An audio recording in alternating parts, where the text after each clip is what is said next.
Saya kasih rahasia besarnya. Sepanjang Anda betul-betul ikhtiar dilakukan karena Allah, maka perhatikan baik-baik.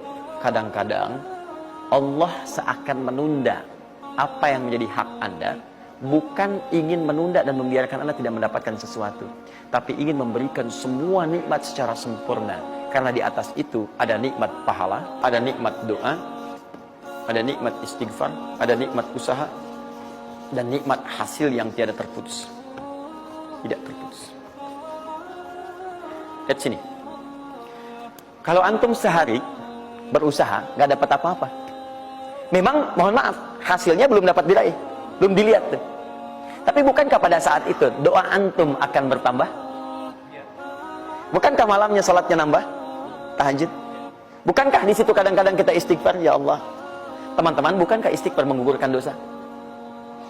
Bukankah berdoa menambah harapan, mengakumulasikan sesuatu? Bukankah tahajud menambah pahala lagi? Kadang-kadang yang diinginkan oleh Allah pertama kali bukan dunia dulu. Ketika Allah mencintai seorang hamba, dia akan berikan pahala akhirat dulu. Karena dunia itu sifatnya sementara.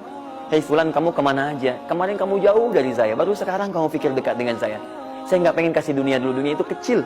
Kalaupun di seekor sayap samuk sebelahnya, sebelah sayap nyamuk ada dunia itu ada nilainya, saya kasih buat kamu deh, nggak ada nilainya. Ya, karena itu saya ingin kamu akhirat sempurna dulu. Saya ampuni dulu dosa-dosa kamu yang kemarin. Begitu sudah diampuni, hari kedua istighfar lagi diampuni, saya kasih pahala yang banyak. Begitu pahala udah dapat, dosa udah diampuni, baru dunia diakumulasikan. Karena hukum dunia itu, kalau antum usaha akan terus diberikan. Jadi nggak ada yang nggak dikasih. Jadi kalau antum sehari bekerja ini, kelihatannya nggak dapat apa-apa. Bukan nggak dapat apa-apa, disimpan untuk diakumulasikan. Nanti dosa antum tuh udah hilang, amalan udah banyak, antum dapat banyak. Kadang-kadang nggak sadar kalau saat dapat banyak itu sebetulnya itu hasil usaha antum sebelumnya. Itu teorinya begitu. Ya, jadi nggak ada yang nggak dapat apa-apa, semua akan dinilai. Sepanjang antum bergerak dikasih, dan antum buktinya hidup juga. Sampai ke hari itu kan masih hidup, bisa makan juga di hari itu, bisa beraktivitas juga, sehat juga dan sebagainya. Belum dapat apa. Makanya kata Nabi, yang hari itu ada makanan, dia orang kaya sebetulnya. Kalau besok masih ada lagi, kaya banget. Antum sampai sebulan masih ada cadangan. Kenapa kita mesti berkeluh kesah? Dan belum tentu hidup juga sampai besok. Yang tuh mau ngumpulin apa? Nah, maka prinsip yang terbaik adalah ketika antum berikhtiar, ikhtiar usaha yang maksimal. Tapi jangan khawatir kalau antum kerja sehari nggak dapat, 2 hari belum ada usaha. Jangan khawatir teman-teman sekalian. Rumus yang mengatakan semua ketika badan bergerak, maka rezeki dituliskan untuk keluar. Tapi kadang-kadang ada yang Allah inginkan lebih besar dari apa yang Anda harapkan. Apa yang Allah harapkan, ikutkan ke situ, maka Anda akan mendapatkan akumulasi bagiannya. Itu yang dilakukan oleh Sayyidah Hajar. Begitu beliau kemudian naik ke Marwah, nggak dapat, naik ke Safa, nggak dapat. Apa pernah tertuliskan dalam riwayat sedikit aja Sayyidah Hajar mengeluh?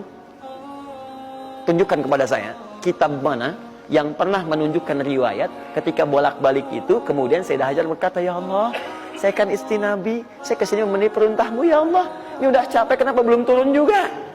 Pernah nggak?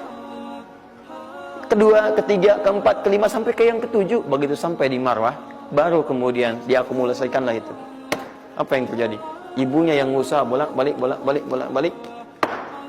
Akhirnya keluar dari mana? Anaknya, kakinya kemudian menghentak lagi. Tiba-tiba keluar air dari situ. Pertanyaan saya, ibu yang lebih tahu di belakang. Kan kalau anak itu sedang haus, pasti tangan kakinya bergerak kan? Kenapa saat pertama disimpan bergerak, airnya keluar? Sudah 7 kali bolak-balik, baru air keluar. Silakan lihat riwayatnya. Pada hentakan itu, ketika 7 kali ibunya bolak-balik, malaikat mengepakkan sayapnya. Itu yang menghantam air dan keluar air. Malaikat yang ditugaskan Allah memberikan rezeki namanya Mikail.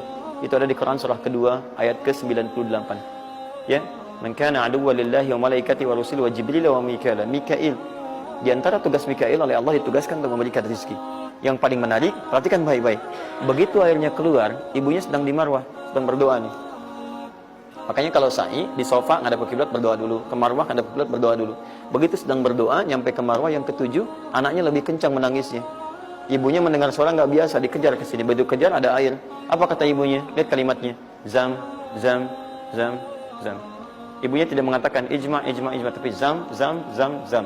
Zam itu artinya kumpul jangan berhenti, kumpul jangan berhenti, kumpul jangan berhenti. Sampai sekarang air itu tidak pernah berhenti. Perhatikan bagaimana akumulasi pekerjaan seorang ibu yang sangat serius menghasilkan rezeki bukan hanya untuk dirinya, untuk anaknya, cucunya, cicitnya, dan berganti generasi sampai kita sekarang.